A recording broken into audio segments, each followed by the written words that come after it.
Hi, Tony here, welcome to Views from the Man Cave and part 5 of the Bonneville T100 build.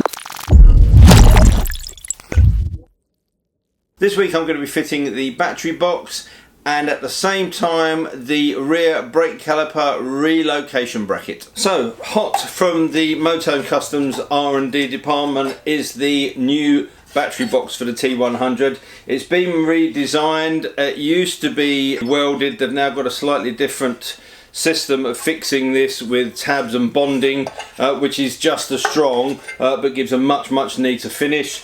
Really nicely finished in black crinkle finished powder coat. And they've changed the position of some of the mounts, so they're in a different position to the stock air box, but they've been designed in a way to get the electrical components up out of the way. And putting this back in is pretty straightforward. You'll come in from underneath, you might as well while you've got the wheel off. Just got to make sure you get both of the terminals out of the way, and I'm just going to put the stock fixing bolts back into place.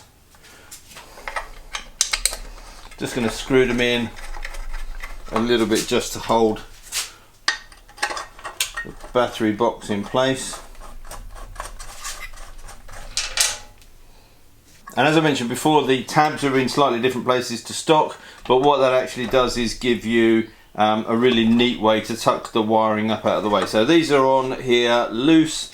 I've got my 2 battery terminals clear. You've still got this ECU pack and the battery to put in, but I'll do that at the end. So let's concentrate on getting the rear brake master cylinder on here and the fuse box, and then we can come around the other side to do the other bits and pieces. Right, so now my ugly mug is out of the way. First thing you can put on here is the rear brake master cylinder, and there's a fitting for that on the side here. Again, I'm just going to put all these in loosely for the time being and go around and tighten everything up.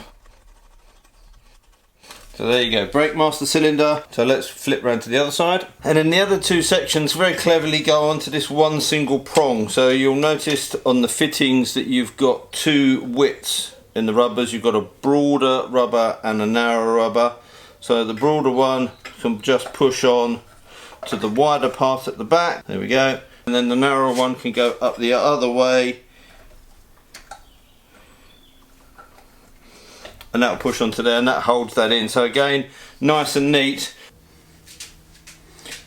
Right, so before the fuse box goes in, this sensor here, a bit difficult to see, but there is a tab behind it. So you've got a screw hole, mounting hole at the bottom, and there's a hole at the top, so it goes in from the other side, pointing this way. Once you get the prong in, that will lift up and line up, and then you can put the nut through. It's just got to hold that, and in actual fact that is probably the easier to put that in before you bolt the box up, but I spotted it a bit too late. But there you go, that's one. You can do it afterwards, but probably easier because you've got to get a bolt in from the other side, just the small one that was on the original clip. And then the fuse box can go on mounted with these 2 holes here, again using the original mounting bolts.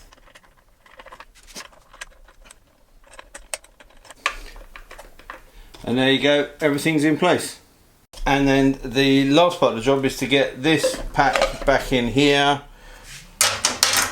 We've got the little plastic clip that goes over the sides there, latches in, and you've got the slots in the battery box for that.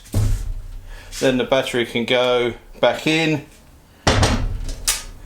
and the strap can go on. And there you go, strap on, clip in, plastic spacer done up, voila, battery box installed. Now while we've got the back apart, as I mentioned, I'm going to put the brake caliper relocation bracket in. Here is the stock bracket from Triumph that sits on here, and the brake caliper bolts up under there, grips from the bottom.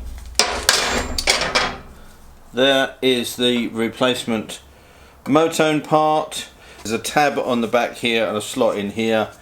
That slides on there, axle goes through there, and the caliper is then mounted up on the top end, getting it up out of the way. Now it's a fairly straightforward job. The only difference is the caliper, instead of the caliper being this way up, has got to go this way up.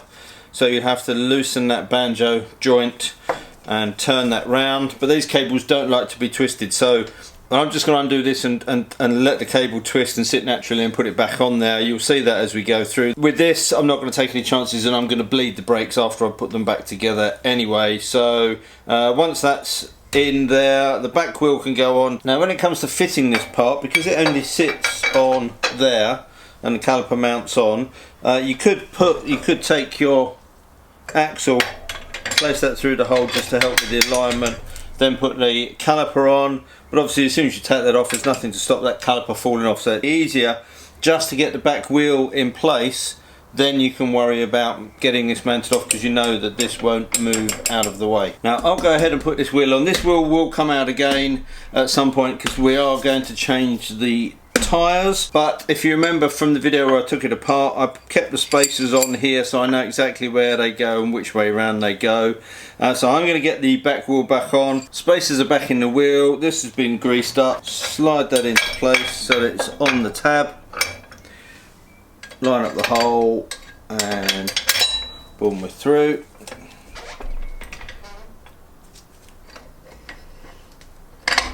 So this is the same process reversed as when we put the wheel on. So leaving the nut done up loosely, you've then got these adjusters, 8mm socket on there, wind them out, and you've got these little slots on here, so you would have made a note of where they were. On this one it's the third slot in line with the back of the swing arm on both sides. Then if you level it up on both sides, you know the wheel is true and straight. That just gets the chain tension sorted, so when that's all done and dusted, we're ready to crack on. Now as I mentioned, I'm going to bleed these brakes anyway, and because it's difficult to twist this, I'm just going to release this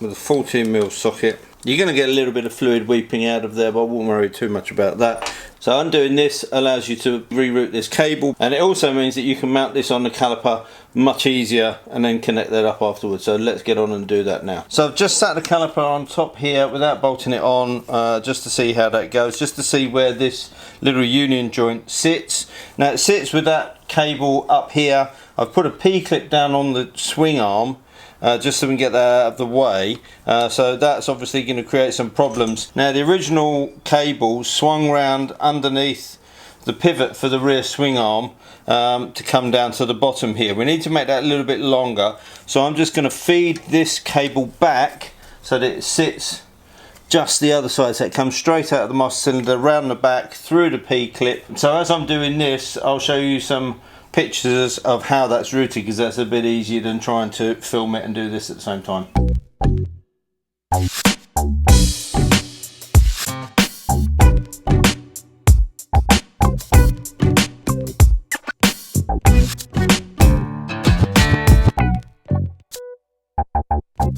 And voila, there it is. Caliper mounted up over the top, everything's done up, cables rerouted, gets the brake caliper up out of the way, away from the crap, gives you a little bit more clearance under here, a bit of a cleaner line. This bike is going to go down the Desert Sled Scrambler style. That's why this is going to come back out. We're going to get some knobbly tyres on here, but that's certainly going to help if you're going to take it in the dirt to get it up, and it just gets it up out of the way and looks pretty good. That's it for this part of the build. Well, there you go, not such a tricky job. As the weeks progress, there'll be more and more bits coming off and going on the bike, and hopefully at some point in the summer we'll have this finished and we'll be able to get some video of it out on a test run. So again, thanks for watching. As usual, there's a link up in the top corner for you to go away and have a look at those component parts on the Motone website. There'll be some videos for you to click on in the end, and a subscribe button. I'd love you to click on that. And all it leaves me to say is thanks for watching, and until next time, take care, ride safe, and I'll see you soon. Bye.